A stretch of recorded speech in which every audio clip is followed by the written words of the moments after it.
এবং আমরা এবার দেখিয়ে দিয়েছি যে আমরা বাঙালিরা একসাথে হলে এবং একসাথে কোনো কিছু জয়ী হতে চাইলে কি করতে পারি। বাংলাদেশের হয়ে যতটুকু পজিশন নেওয়া আসা সম্ভব, যতটুকু সর্বোচ্চ রেজাল্ট নিয়ে আসা সম্ভব আমি করেছি।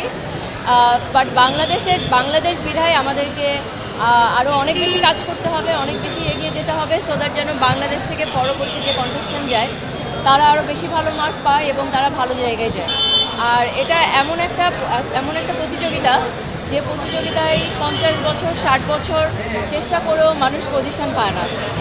অনেক বড় বড় কান্ট্রি আছে যেগুলি আপনারা দেখলে হয়তো বা দেখতে পারবেন যে তারা পজিশন পায় না 50 বছরে 60 বছরে।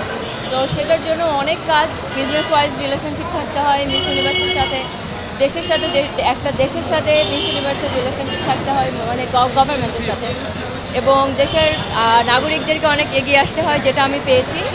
তো আমরা ওয়ান স্টেপ অ্যাহেড। বাট আমি আশা করছি পরবর্তীতে যেসব কন্টেস্ট্যান্ট যাবে তাদেরকে আমরা হেল্প করতে পারবো, এবং আমরা এবার দেখিয়ে দিয়েছি যে আমরা বাঙালিরা একসাথে হলে এবং একসাথে কোনো কিছু জয়ী হতে চাইলে কি করতে পারি।